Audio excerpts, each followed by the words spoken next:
বিখ্যাত রসায়নবিদ ও অধ্যাপক প্রফুল্লচন্দ্র রায় জানান, অধ্যয়ন হল জ্ঞানলাভের প্রকৃষ্ট পন্থা। যেমন তেমন নয়, পাঠাগারে সুনির্দিষ্ট সময়ে বসে গ্রন্থপাঠের অভ্যাস গড়ে তুলতে হয়।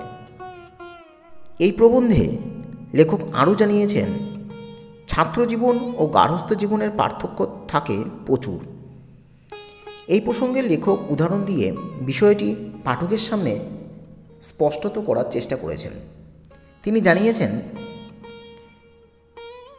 ইউরোপে অবস্থাপন্ন লোকের একটি পাঠাগার থাকে। সেখানে পাঠাগার প্রবেশ করার পূর্বে যাতে তাকে কেউ দেখতে না পারে সেইভাবে প্রবেশ করে।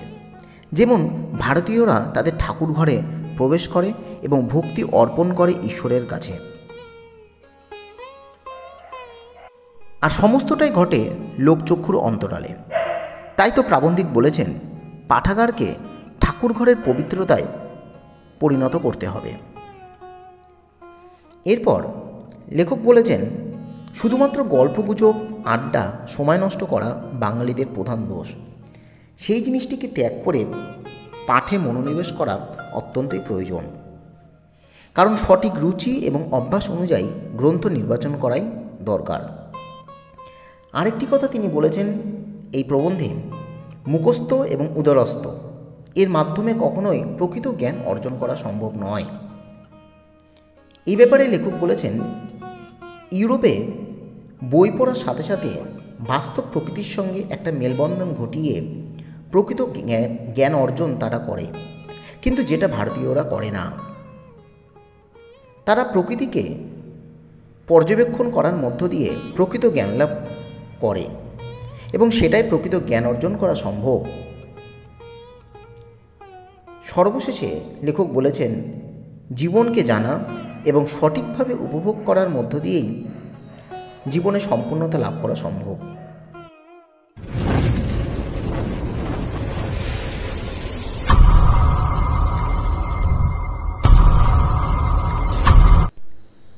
ঊনবিংশ শতকের একজন বাঙালি শ্রেষ্ঠ রসায়নবিদ, দার্শনিক, লেখক ছিলেন প্রফুল্লচন্দ্র রায়, যিনি বেঙ্গল কেমিক্যালের প্রতিষ্ঠাতা ছিলেন। আজকের ভিডিওতে আমি প্রফুল্লচন্দ্র রায়ের লেখা অধ্যয়ন ও জ্ঞানলাভ প্রবন্ধ বিষয় নিয়ে আলোচনা করব।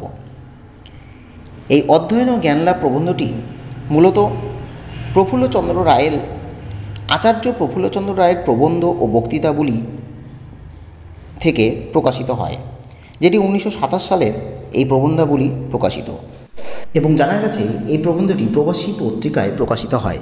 এরপর আমরা প্রাবন্ধিক প্রফুল্লচন্দ্র রায় সম্বন্ধে দু চারটি কথা জেনে নেব। 1861 খ্রিস্টাব্দে যশোরের রাটুলি গ্রামে জন্মগ্রহণ করেছিলেন তিনি এবং তার পিতা ছিলেন হরিশচন্দ্র রায়। বিখ্যাত রসায়নবিদ এবং অধ্যাপক প্রফুল্লচন্দ্র রায় ভারতের রাসায়নিক শিল্প প্রতিষ্ঠানে নাম অর্জন করেছিলেন এবং জানা গেছে 1901 খ্রিস্টাব্দে তিনি Bengal chemical and pharmaceutical work limited প্রতিষ্ঠা করেছিলেন।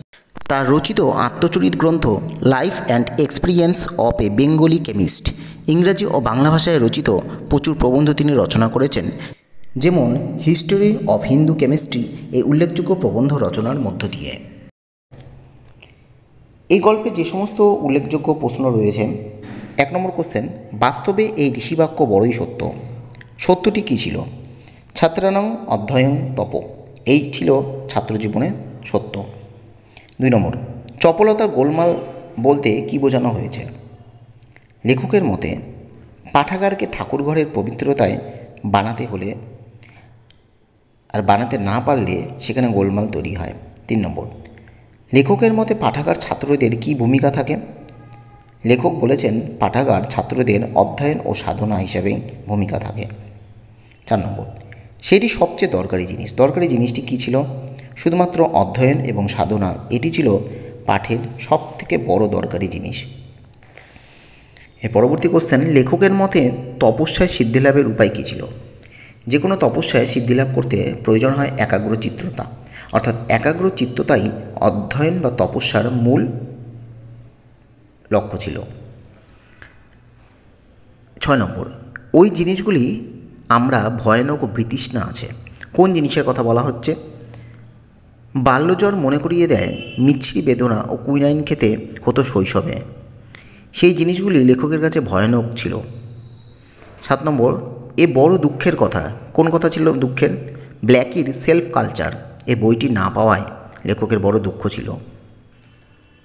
8 নম্বর, একটি সৎপুস্তককে লেখক কী বলতে বলেন?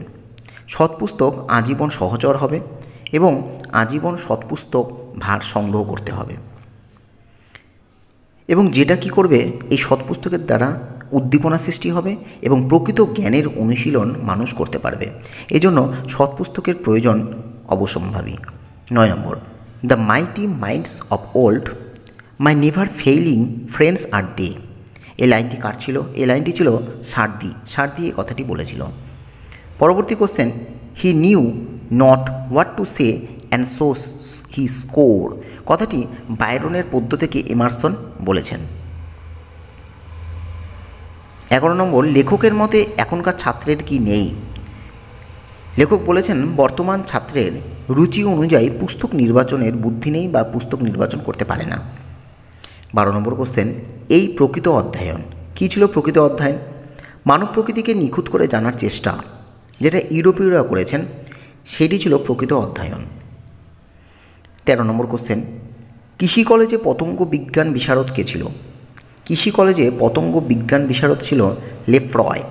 লেফ্রয় ছিল পতঙ্গ বিশারদ একজন। 14 নম্বর, আমাদের দেশে অর্থাৎ মুর্শিদাবাদ এবং বহরমপুরে রেশম চাষ কমার কারণ কী ছিল? ডিজিজ অফ সিল্ক ওয়ার্ম, গুটি পোকার রোগ সংক্রান্ত বই তারা ঠিক পড়তো না বা পড়তো না বলেই তাদের জ্ঞানের অভাব ছিল, তাই কারণে তারা অজ্ঞ ছিল, আর সেই কারণে আমাদের দেশে রেশম চাষ কমে গেছিল। পরবর্তী কোশ্চেন, তাই বলি এই প্রথার অনেক দোষ। কী দোষ ছিল? জোর করে ছেলেদের ওপর পড়ার বোঝা চাপিয়ে দেওয়া, এটি ছিল বড় দোষ।